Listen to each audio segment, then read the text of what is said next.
बढ़ता गया तो आज जो कॉलेज आपके बीच में ये चमचमाती कॉलेज नजर आ रही, नीचे पोला है, नीचे खड्डा है, सब बोल रहे हैं, लेकिन ऊपर अच्छी कॉलेज है। अगर निजीकरण बढ़ता गया तो सरकार इस कॉलेज की ओर ध्यान नहीं देगी और कॉलेज खत्म हो सकती है, जर्जर अवस्था में जा सकती है।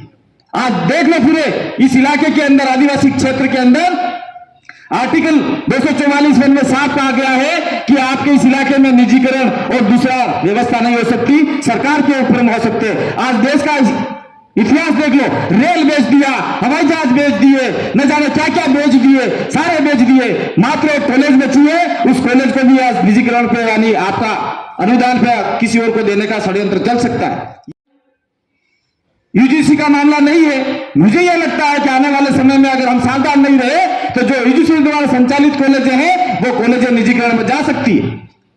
इसलिए यहाँ के नेताओं को समझो कि 5वीं अनुसूची क्या है, यहाँ के राइट्स क्या है, यहाँ के एक्ट क्या है। सिर्फ बाहर जाके चाय समोसा खा के आओगे वो नहीं चलने वाला है। आप जाओ कल उसके पास, कोई भी नेता हमारे क्या लेना ना भाई, और उनसे मांग करो कि हमारी लाइब्रेरी नहीं है सर, लाइब्रेरी के लिए आप लोग ज्यादा नहीं तो 1 लाख रुपया दो।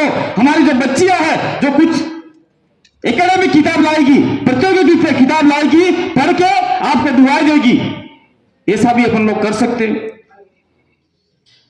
नहीं कर सकते?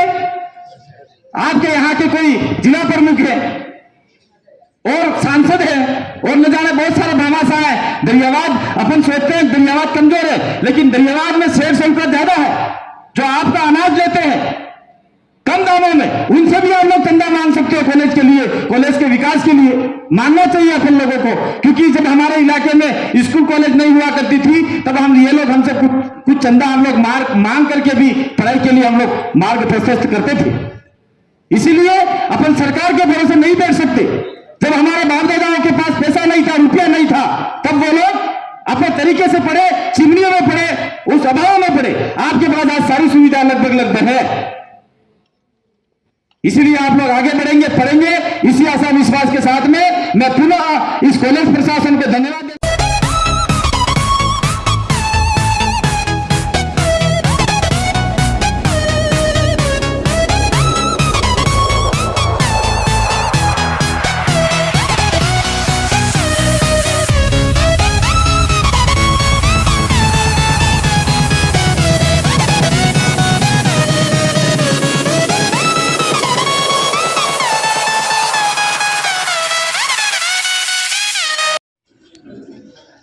सारे हमारे जो 4 निर्वाचित जो पदाधिकारी हैं वो अपना, मैं देश बोलूंगा, अपना नाम पूरा बोल देना।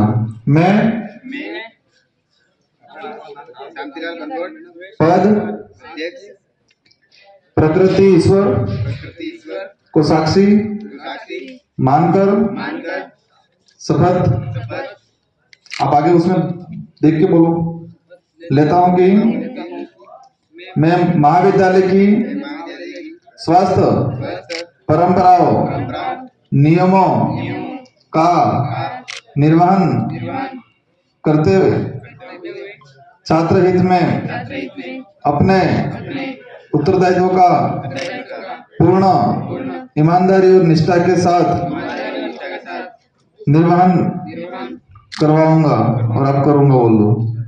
ओके, धन्यवाद। शारीरिक रूप से थकता है और मानसिक रूप से थकता है, तो यहाँ पर कौन सा थके हैं? शारीरिक रूप से थके, मानसिक रूप से थके हैं?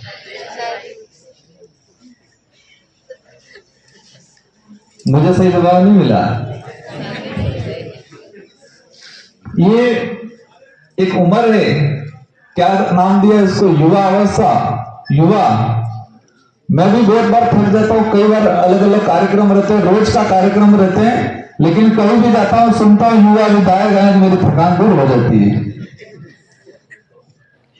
कई बार ऐसा रहता है कि 24 घंटों में से 17-18 घंटे हमारी ड्यूटी हो जाती है। 18 घंटे थकान आ जाती है जोरदार, लेकिन सब सुन लेते हमारे युवा विधायक और फिर बोल लेते राजस्थान के सबसे युवा विधायक, तो सारी थकान उतर जाती है।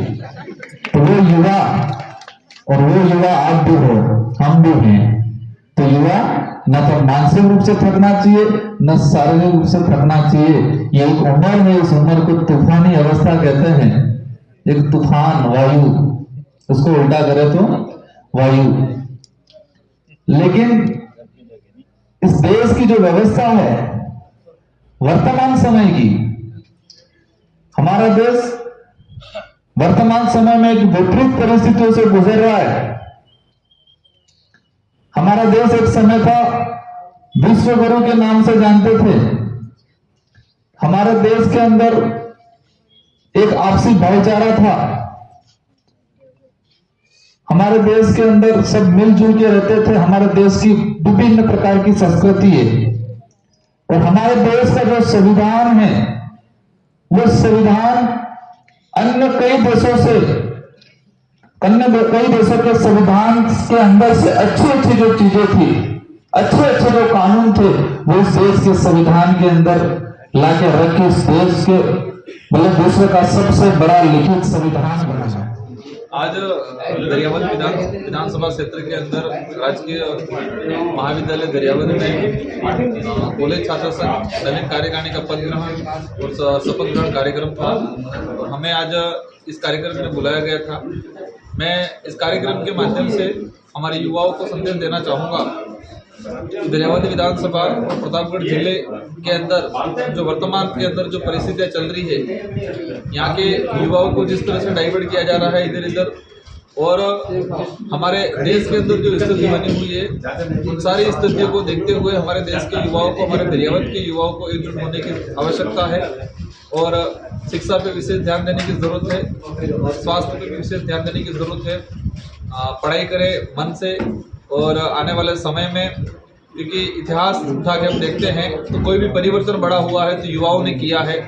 देश की सत्ता के अंदर भी युवाओं का बहुत बड़ा योगदान रहता है। तो दरियावद के युवाओं को भी समझना है आने वाले समय में कि हमारे लिए कौन सी विचारधारा और कौन सा संगठन, कौन सा व्यक्ति सही है। हमारे जो प्रदेश विद्यार्थी मोर्चा आदिवासी परिवार की जो विचारधारा है, यहाँ के हक अधिकार को लेके, संवैधानिक अधिकारों को लेके, यहाँ के युवाओं के ज्वलंत मुद्दों को लेके, रोजगार को लेके ये विचारधारा काम कर रही है। तो इस विचारधारा के साथ अधिक से अधिक जुड़े और जुड़ के इस देश के अंदर जो राज करने वाले जो लोग हैं, जो गलत नीतियों को देश में लागू कर रहे हैं, इन नीतियों के खिलाफ, इन लोगों के खिलाफ एकजुट होकर आवाज उठाने की सख्त जरूरत है। धन्यवाद।